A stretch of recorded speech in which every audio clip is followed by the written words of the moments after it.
Добре дошли во петото издание на Политиканти.мк. Со мене Сашо Ордановски. Добро дојавте од мене, Боријан Јовановски. Боријан, веќе имаме прашање од наши слушатели на овој аудио подкаст. Разноразни луѓе се јавуваат, пишуваат на info@politikanti.mk, па нашата продукција не ги препраќа прашањата. Даниел Спировски од Скопје, веројатно предизвикано од онаа расправа што имавме во една-две епизоди пред ова околу што ќе се случува со политиката во Македонија, не прашува дали имаме предвидувања за председателски кандидати во Македонија. Тоа е добро прашање, $1.000.000, како се $1.000.000 креше. Да, добро прашање е тоа и треба да се, мислам, рано е да се нагаѓа, но веќе може по мене да се опипуваат некакви вака пулсот, ако се следи поредовно на тоа пулсирањево на политичкиве структури, можат да се насетат малце и партиски и персонални контури. реакции. Да, на профилите кои би се појавиле околу тоа, околу тие можности. И сега да влеземе во таа расправа, што кој би можел и како тоа би се одвивало. Мислам дека е важно да кажеме дека прво секој политички избори, без разлика дали се за парламент или за председател и така натаму, пред се е математичка операција. Значи партиите се веќе извештени околу тоа да прават собирања, вадења, множења, околу тоа кои кандидати каде би постигнале одреден ефект, а тоа се разбира се однесува и на председателските кандидати. Председателските кандидати се поспецифични, бидејќи во принцип за нив гласањето не е неопходно само партиско, туку затоа застануваат евентуално и поголеми маси на гласачи кои што независно како би гласали на некакви парламентарни избори, особено овие што се независни, неопределени и така натаму, на председателските избори го даваат својот глас. Ние доаѓаме во една, би се рекол, специфична ситуација, Боријан, бидејќи идната година се поклопуваат година кога во април, ако не се лажам, истекува мандатот на Пендаровски, да, а во јули, во јули, јуни или јули летоска истекува мандатот на парламентот, така што не очекуваат дупли изборни сеанси идната година. Да, се тука мислам дека ќе се кршат копијата околу и ќе се постават критериумите за тоа кој би бил председателски кандидат, според тоа дали ќе се оди на заеднички парламентарни и председателски избори во април другата година, или ќе се раздели процесот, односно ќе се оди најлегалистички април да се председателските, кога истекува мандатот 5 годишен на председателот, и јули да се овие за владата, кога истекува 4 годишниот мандат на владата. Ајде малку да се позабавиме со таа комбинаторика партиско парламентарна, па потоа веројатно малку и миња ќе спомнуваме околу председателските избори, да го задоволиме прашањето на Спировски. Прво, очигледно е дека од страна на власта се подготвува за парламентарниот настап една веројатно поголема македонско-албанска коалиција на партиите кои што може би ја сочинуваат и сегашната власт. Прашање дали во таа таква коалиција предизборна би влегли некои други партии така натаму. Значи тоа е едниот комплот, да кажем, од политички сили кои ќе настапат веројатно коалициски обединето за изборите, бидејќи секоја посебно мислам дека шансите им стојат многу послабо. Јас мислам, извини, кратко да прекинам, мислам дека тоа позиционирање на владеачките партии, тој проевропски блок, тоа е пред се за председателските избори со калкулација дека прво ќе бидат председателски, а потоа ќе се оди на парламентарни, што мислам дека на опозицијата не и се допаѓа. Од друга страна, опозицијата има многу специфична, би рекол, во оваа фаза и во оваа сегашна констелација на односи политиката натаму, има една многу специфична позиција. Имено, ВМРО ДПМН веројатно за својот председателски кандидат би сметал и на гласовите од левица, бидејќи тоа во принцип ќе биде некаква националистичка фигура која што ќе се спротистави на целата оваа, не би рекол ќе се спротистави на европската идеја, туку ќе се обиде да пререди европската идеја пред се со акцент на националното, но истовремено за ВМРО ДПМН е деликатно ако оди и на парламентарни избори заедно со председателските, бидејќи па тие ќе се сударат на парламентарни избори со левица, таму кавгата ќе биде голема, таа и сега се отвара и сега трае и така натаму, и всушност е една нејасна ситуација што ќе биде изборот на опозицијата околу парламентарните и председателските избори.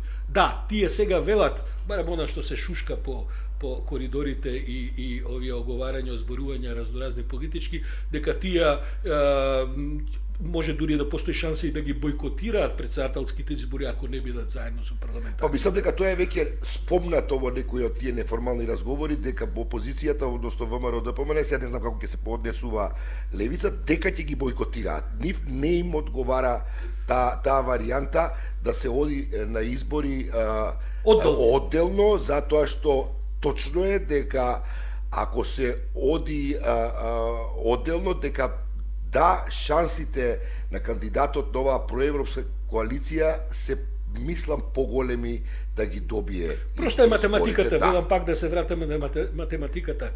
Македонско, албанско и се разбира други етнички гласови, обединети веројатно носат повеќе гласови за еден кандидат отколку само некаква етничка една заедница која би гласала партиски поддржани така натаму за друг кандидат. Така е, во старт тој кандидат на проевропскиот блок, проевропски се условно, би ја имал таа кохезивна, нели, сила и символика, како да кажам, бидејќи ќе обедини и не само албанците, тука ќе застанат, предпоставувам и сите други, бидејќи ќе бидат ставени во незгодна ситуација да одат да поддржат кандидат на левица и на ВМРО, кој би настапил со една реторика која ќе има исклучително националистичка боја. Мала дигресија, навистина вака повеќе како едно чепкање, што се вика, баш ме интересирала малата заедница на бугари во Македонија за кого би гласала во таква констелација, не дека нивните гласови ќе бидат одлучувачки, веројатно нема, но ќе биде занимљиво да се види овие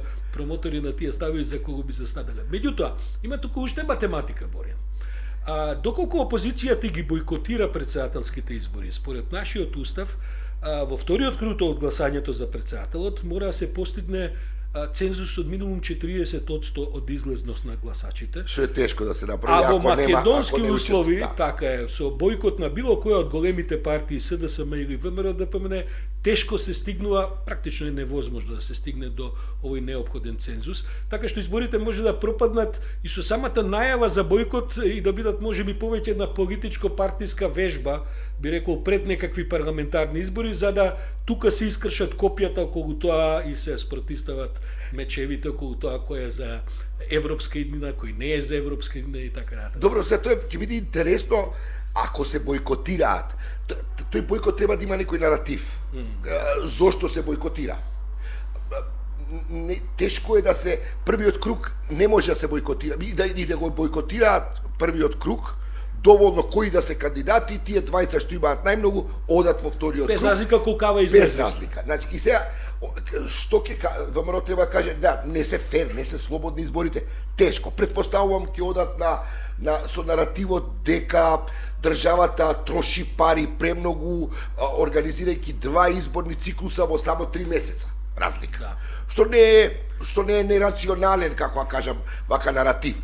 Но не знам што друго би можеле да спакуваат. Патем биде речено, доколку не се избере председателот на собранието, а тој во случајов Талат Џаферија превзема по службена должност председателската функција, што не сум сигурен колку ќе му одговара на ВМРО ДПМН и на целата опозиција овој Талат со кој тие се во една, би рекол, поголема кавга отколку со Пендаровски, тој да стане службен председател, па дури и да не се спојат изборите председателски и парламентарни, а пропаднат председателските избори, потоа има одреден број денови кога мора да се рециклираат повторно изборите, може да се случи да дочекаме ново парламентарно собрание со нов председател на парламентот, кој ќе видиме кој ќе биде, можно е да биде и од опозицијата, кој потоа ќе биде службен председател.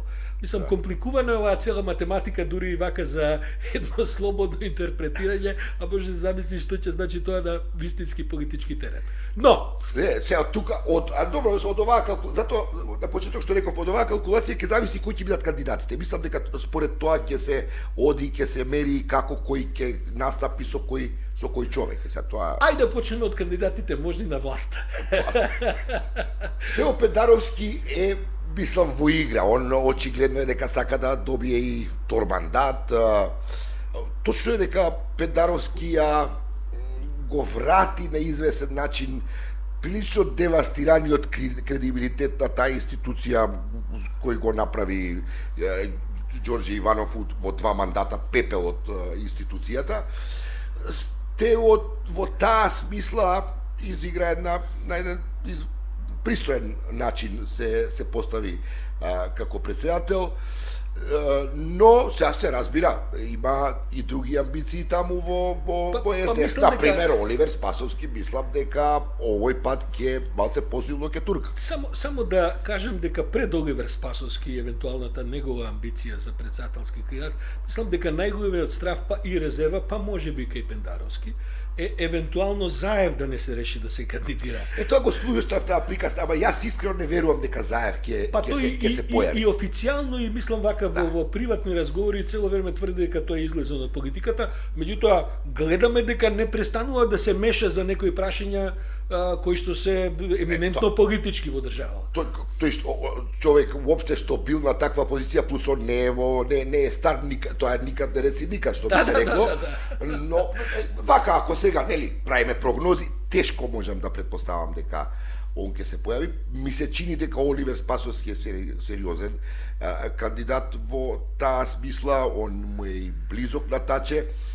Јас не би исклучил ни Радмила Шекеринска да може да биде, иако колку што знам од луѓе што споделила некакви мислења, нема така барем се вели дека нема амбиција сега за сега, инаку и она му е многу близка на Таче. Мислам еден детаљ многу интересен, само не знам дали сме го споделиле во една прилика, во една затворена ситуација, не пред јавност.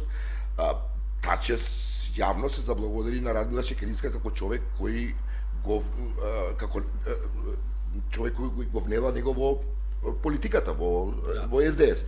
Така што има тука некои релации од тој тип. Добро, мислам дека они ќе си ги направат анкетите за да видат. Ама нема, има и внатрештиве кои ни ќе работат. Оливер Можно ги е некакво тотално изненадување според мене. Па и тоа не е исклучено. Затоа што види многу интересно, го спомнуваш Оливер, го спомнува Таче. Најднаш Таче се разбира актуелниот премиер Ковачевски. Најднаш Куманово станува политички многу интересен центар во Македонија.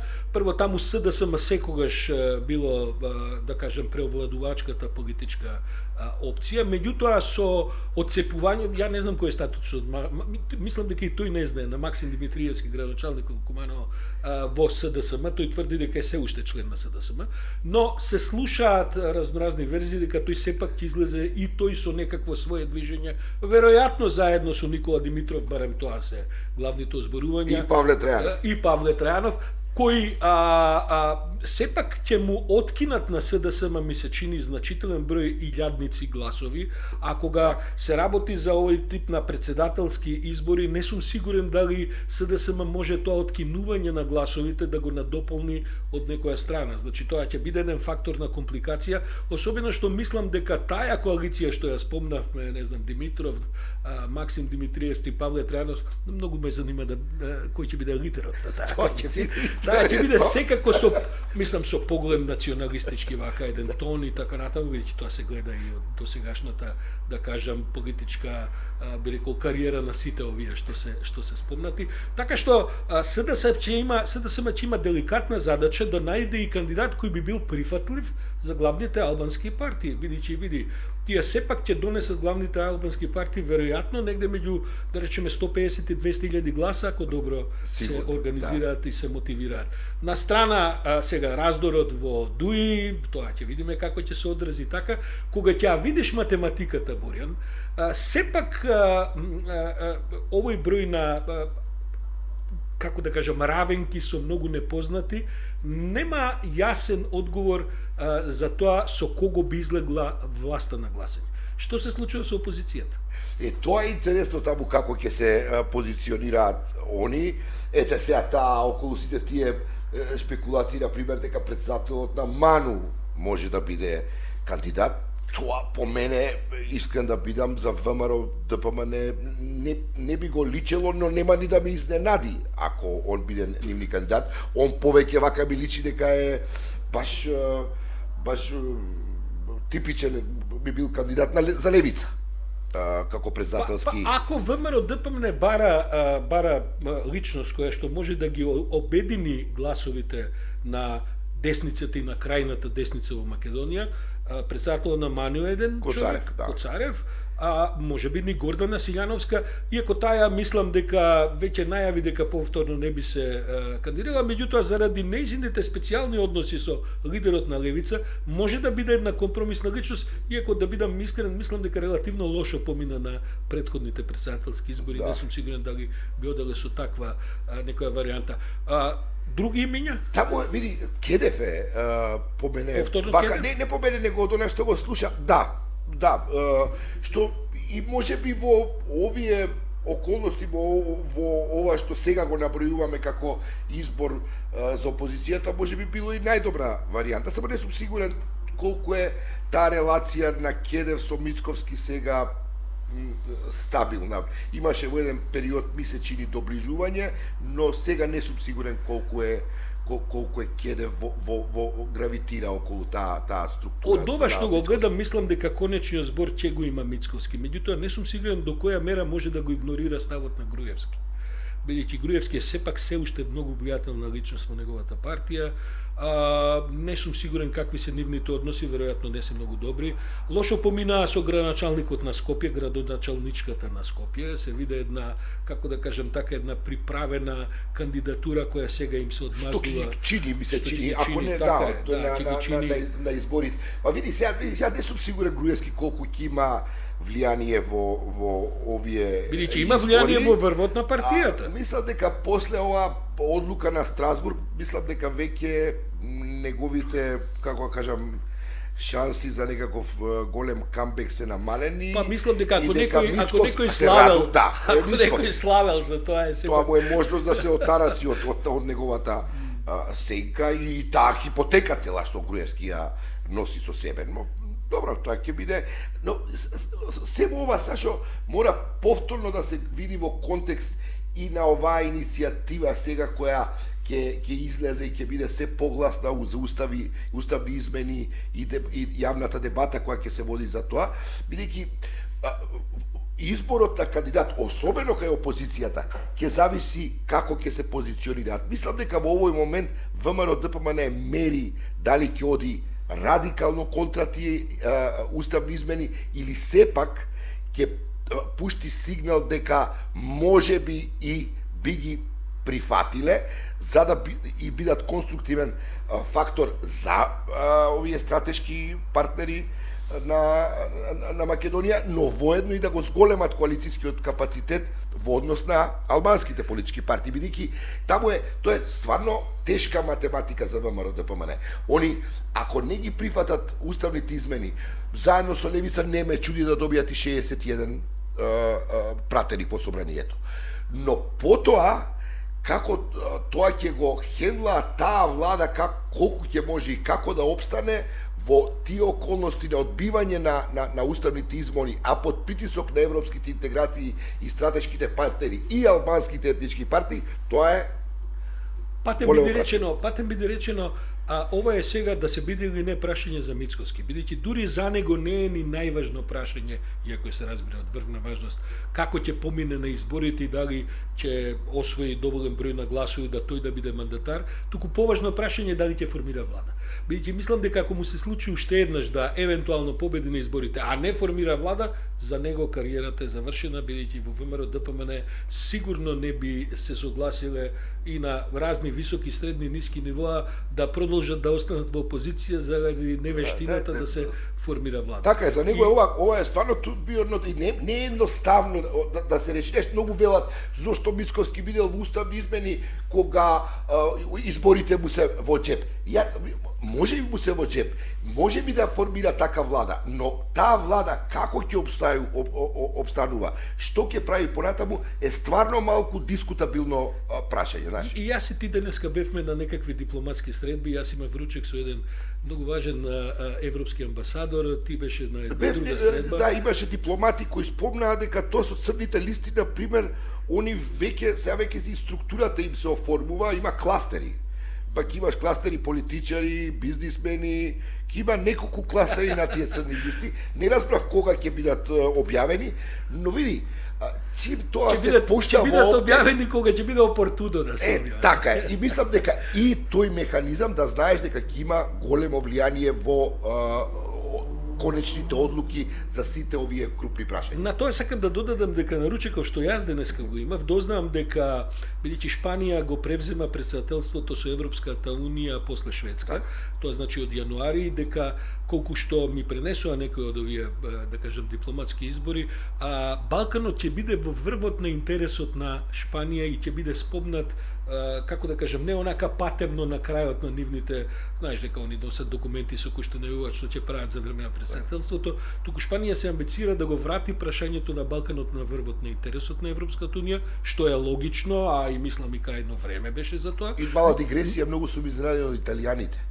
Прв пат италијански премиер, и тоа во Трст, прати порака дека Балканот мора да биде интегриран. Не знам што е позадината, не сум толку информиран, но италијански премиер така да си и тоа Трст да ја прати пораката е многу интересно. Што сакам да кажам, токму за време на изборите во Македонија, бидејќи ова веќе првата половина од идната година, таа тема повторно ќе биде во врвот на политичкиот интерес. И ќе биде предмет на странско обсервирање, притисоци, поттикнувања, поддршки и така натаму, што можеби ние тоа го коментиравме и пред едно недела дена, што можеби ја прави разбирливо оваа кампања на шарм што ја прави Мицкоски, бидејќи слушам од разни дипломати дека се среќава со нив и онака баш опуштено и со поголема самоувереност, вели не се секирете, ние ќе го средиме проблемот со Бугарија и со влегувањето Македонија во Европската унија, иако практично не гледам никакви најави, ниту можности како тоа ВМРО ДПМН би го направила со оглед на досегашниот нивни историјат, особено кога е Бугарија во прашање. И ме радува, ја прикина ако забележа онака како со нож, ние разговаравме за таа, она интензивирање на националистичка антиалбанска реторика. Ако забележа, последниве неколку дена ја снема, што е добра вест, мислам, за поздравување. Сега ние се наоѓаме во месец март, разговараме за нешто што ќе се случува за едно 15 месеци од сега, како што, или да речеме 2-13, како што знаеме, Боријан, тоа веќе сите го разбираат во политиката, ништо не може да се предвиди, веќе дојдоа такви времењи за следните 15-20 дена, а не па за 15 месеци. Тоа мислам дека се потврдува и особа, ти го читав денеска коментарот, значи понеделничкиот коментар што го имаше на ТВ Нова, ако не се лажам, за предстојните избори во Грција кои се во април. Тamo исто многу комплицирано станува. Кои што наеднаш сега заради оваа голема трагедија железничка, одеднаш позициите на актуелната власт се темелно растресени, па дури се прогнозира дека веќе нејзината победа и не е така известна. Па не демократија до железничката несреќа водеше со, не знам, едно добри 9 настап пред Сириза, Пасок беше паднат после онаа афера со таа нивната европратеничка кали во Европскиот парламент под 10%, падна и вака Неа демократија делуваше сигурен победник на изборите закажани за 9 април, и сега се комплицира работата, бидејќи на 9 април викендов виде какви протести имаше, жестоки. Огромни, да. Грците се познати по тој вид на протестирање. И тоа млади излезени, многу млади луѓе излезени со мотото на беше така малку морбидно, јави се кога ќе стигнеш. По тоа мото се одржува протестите, и за 9 април кога треба да е гласањето се совпаѓа со 40 дена со комеморацијата, односно одбележување на 40 дена од несреќата што ќе, нели, ќе направи има символични и други видови на реакции и така натаму. И тука и се Неа демократија сите велат да ги одложат изборите. Па да, но може да ги одложат до 1 јули најдоста, значи тука негде пак е тешко дека ќе ги покријат раните од ова, а во меѓувреме Сириза истапува со информации и документи дека тоа стварно не знам како може да се случи, тој железничар кој не успеал да ни еден од сигналите да забележи дека два воза одат еден кон друг, се испоставува дека е партиски некако вработен. Македонска една ситуација, пар екселанс, дека не бил квалификуван, затоа што бил, не знам, на тоа место требало некој кој нема повеќе од 45 години, тој лик веќе има 59, а е запослен пред не знам колку години, прекршени се тие некои правила кои според кои требало да биде запослен. И очигледно сега се бара кој е човекот кој не го истуркал на тоа работно место по некоја партиска заслужност. Мислам, малку стварно е језиво, морбидно е стварно, но види, тие партиски вработувања ова може да значи.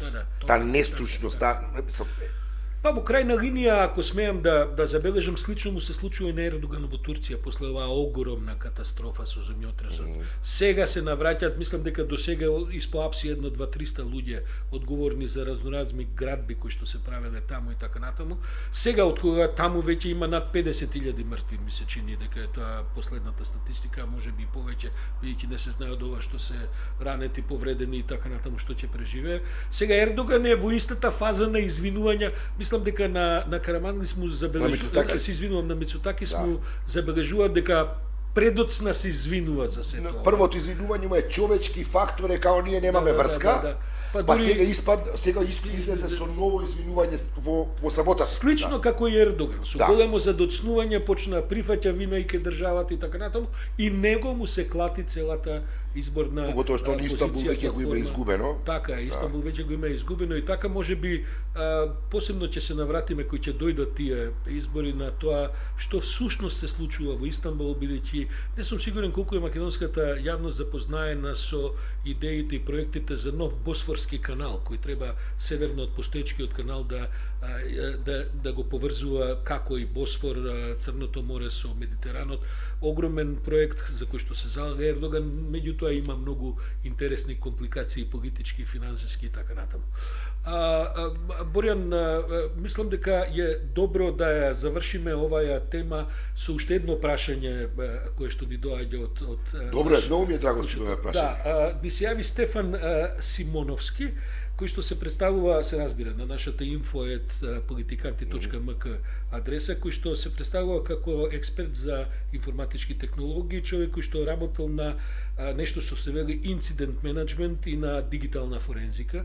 И тој не прашува што мислиме ние за оваа серија, практично бескрајна серија од закани за поставени бомби, особено во образовните, но и во другите институции во Македонија, бидејќи неговиот стручен став е дека тешко ќе се најде испратачот, бидејќи е тоа така вешто се прават тие работи, да всушност не можеш да дознаеш кој е последната адреса од каде што се испраќаат тие. Сега мене тоа, да, предпоставувам дека е тешко, но знаеш како сега, зошто па тоа не го прават така како е, значи може да им го правиш ти тоа и на швеđаните, на не знам, на германците, ама оди пробај, не знам зошто нив не им го прават тоа. Ни го прават нас и на Црна Гора. И ти колабира целиот образовен систем, додека тој и онака колабиран поради неговиот неквалитет, но барем физички децата се во школа.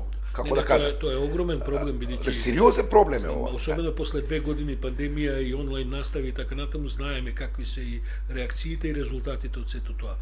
Зошто Црна Гора и Македонија? Па затоа што сме ние се уште демократски и институционално ранливи, затоа што сме подложни на разноразни провокации, нестабилности и така натаму, затоа што сме, предпоставувам, во ист таков регион кој што е подложен на, бидејќи последната информација што гледам дека испраќаат од МВР, дека според нивните некои наоѓања најверојатните адреси се Русија и Иран. Но и има и во Македонија. И во Македонија. Ако има во Македонија, барем тој во Македонија не таа адреса некаде да му дојде на врата некој, мислам. Сакам да кажам, има смисла тоа во оваа приказна за дестабилизација и за држење на постојана една нестабилност во регионот, па и во нашите земји. Не, тоа е пар екселанс инструирано од Москва, чисто да се види еве во НАТО се, ама тоа баш не ги и не ви функционира тој безбедносен систем како што треба. Тоа е малку порака и до НАТО, што ме чуди зошто на то не е малку повеќе Па да, инволвирано. тоа од гледам целата дека и во дел од јавноста се поставува тоа прашање, ако сме веќе дел од сите тие сајбер закани, програми кои ги прават, не знам, проекти големи, бидејќи сајбер заканите се веќе официјална, како да кажам, легитимна воена закана за стабилноста на општествата. Значи не мора само тенкови да се пуштат и ракети. Па, пред се тоа станува, така е, да. така е. И тоа е веќе, да кажем, една ситуација која што постои на нас за 2 децении најмалку, а не е тоа нешто од вчера. И навистина зачудува зошто експертските и овој вид на, како да кажем, стручни кругови од НАТО, зашто не се позанимаваат малку со тоа. Гледам дека таа тема ја избегнува и министерката за одбрана. Па никој не... Барем овака што гледам, а мислам дека е доволно сериозна ситуацијата за еден поинаков третман. Инаку прашањето на господинот кој очигледно е експерт. Стефан Симоновски, он очигледно е експерт и он се обидува да се амнестира својата струка и со право. Они не можат да го пронајдат тоа. Не можеш ти ова е прашање за антитероризам, за разузнавање. Тоа се структурите кои ова можат да го... Павле Трајанов, веројатно, не сум сигурен дали беше он, ама они рече дека ова пред се разузнавачки програм. Апсолутно. Дека треба да детектираш на поинаков начин, не на овој IT. Не, IT нема ништо да направат луѓето. Колку сакаш стручни луѓе со обеди IT некој нема... спомна дека е можно и алгоритми да се прашања кои и немаат јасен, да кажем, постојана адреса од која се испраќа. Па си препраќа од една на друга адреса, шета околу земјината топка и ти стига во Скопје, мислам, како да кажем.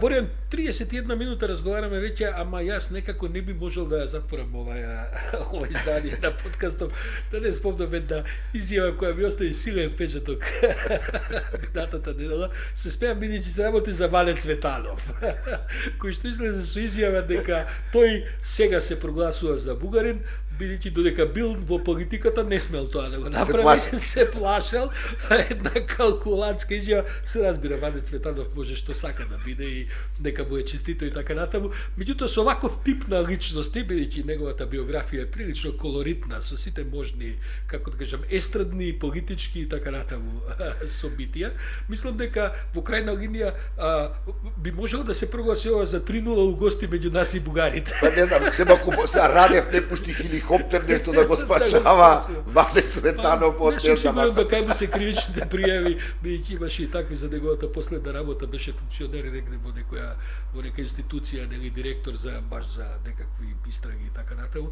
Па неславно заврши и се плашам дека може би ова дел од некакво евакуациско сценарио на Ваде. Меѓутоа во секој случај не го вери добро и баш достојно за тебе која ќе кажеш види ве лажев со години, сега признавам, ти веќе не сум на власт. Со онаа политика на Радев ја очекувам секој кој ќе се најде сега малце загрозен од закони од да почне вика јас сум усари бугари. И ако иде у затвор, а ова затоа што ги мразат бугарите. Ето до таа степен е таа политика на Радев и ќе се испарализира. Да, мислам, ако смеам уште да завршам таа малку духовита нота, добро е такви што повеќе да турнеме кон Бугарија, нека им најдат таму некаква чадор, некаква синекура. Боријан, мислам дека е доволно 33-4 минути за ова вторнично издание. Се слушаме повторно во петок. Бидете на нашава аудио подкаст фреквенција. Можете да најдете на сите платформи кои што се вообичаени од YouTube до SoundCloud-ови и така натаму. А мислам дека воведуваме и овој тип на Фейсбуци и ТикТокови. Се трудиме. Да, Инстаграм е нашата продукција, тоа го прави така да би добро, благодарам на сите што не слушаат и од мене поздрав Боријан Јовановски и до слушање. До слушање и од мене Сашо Ордановски.